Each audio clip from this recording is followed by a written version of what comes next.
भारत हो या सात समंदर पार का कोई देश, बागेश्वर धाम सरकार के बारे में कौन नहीं जानता। बागेश्वर धाम से कई लोगों की अर्जियां स्वीकार हुई हैं और कई मनोकामनाएं भी पूरी हुई हैं। ये हम या पंडित धीरेन्द्र शास्त्री नहीं, बल्कि स्वयं जनता कहती है। बागेश्वर मंदिर धाम की विशेषता यह है कि मंदिर में आए भक्तगण और श्रद्धालु मंदिर में अर्जी लगाकर अपनी समस्याओं का समाधान प्राप्त करते हैं। यदि आपका भी कोई काम बिगड़ा हुआ है या कोई काम पूरा नहीं हो रहा, आप भी अपनी अर्जी लगाना चाहते हैं परंतु बागेश्वर धाम नहीं जा पा रहे, तो आज हम आपको बताते हैं कि किस तरह से आपको बागेश्वर धाम में घर बैठे अर्जी लगानी है। जी हाँ, अगर आप बागेश्वर धाम में अपनी अर्जी लगाना चाहते हैं तो आप घर बैठे भी अपनी अर्जी लगा सकते हैं।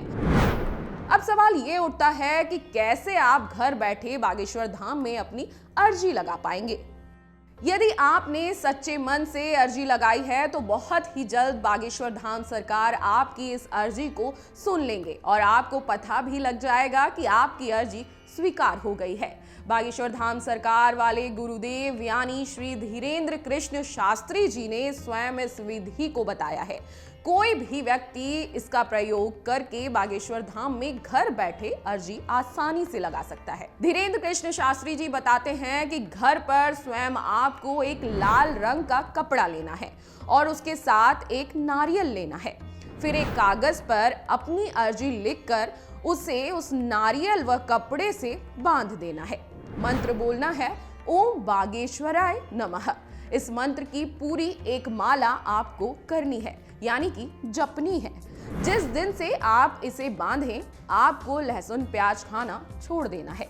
नारियल को अपने पूजा के मंदिर में रख लीजिएगा और यदि भविष्य में आपको बागेश्वर धाम जाने का अवसर मिलता है तो वहां जाकर इस नारियल को बांध दे और नहीं जा पा रहे तो घर पर ही इसे बांधे रखें। इसके साथ ही घर में जो अर्जी बांध रहा है उसे 4 दिन ब्रह्मचर्य का पालन करना होगा, यदि आप गृहस्थ में हैं तो भी। अब बागेश्वर धाम की यह अर्जी बांधने के बाद आपके मन में यह प्रश्न उठ रहा होगा कि कैसे पता लगेगा कि हमारी अर्जी स्वीकार हुई है या नहीं, तो उसका उपाय भी गुरुजी ने स्वयं ही बताया है। धीरेन्द्र कृष्ण शास्त्री जी कहते हैं, अगर आपने सच्चे मन से अर्जी लगाई है और स्वीकार हो गई है तो स्वप्न में लगातार 2 दिन तक आपको बंदर दिखाई देंगे।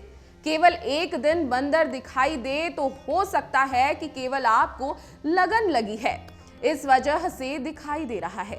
अर्जी स्वीकार होने के लिए कम से कम 2 दिन तक घर में किसी के स्वप्न में बंदर दिखाई देंगे। अब सवाल ये है कि अर्जी स्वीकार न हो तो क्या करें। अब अर्जी लगाने का और वह स्वीकार होगी या नहीं कैसे पता चलेगा, ये तो आपने जान ही लिया है। मगर अब आपके मन में यह प्रश्न उठ रहा होगा कि अर्जी स्वीकार नहीं हुई तो क्या होगा। चलिए इसका भी समाधान हम आपको बता देते हैं।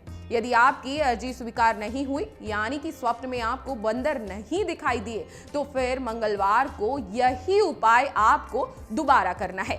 2-3 बार यह विधि दोहराई जा सकती है। यदि मन में विश्वास है तो आपको टोकन मिल जाएगा, नहीं तो जहां भी आपके आसपास कहीं दरबार लगता है तो बालाजी स्वयं आपको बुलाकर आपकी अर्जी स्वीकार कर लेंगे। घर बैठे आपको अर्जी कैसे लगानी है ये स्वयं धीरेन्द्र शास्त्री जी ने बताया है। अगर आप भी बागेश्वर धाम में अपनी अर्जी लगाना चाहते हैं तो पंडित धीरेन्द्र कृष्ण शास्त्री द्वारा बताई गई इस विधि को अपना सकते हैं और बागेश्वर धाम में अपनी अर्जी लगवा सकते हैं।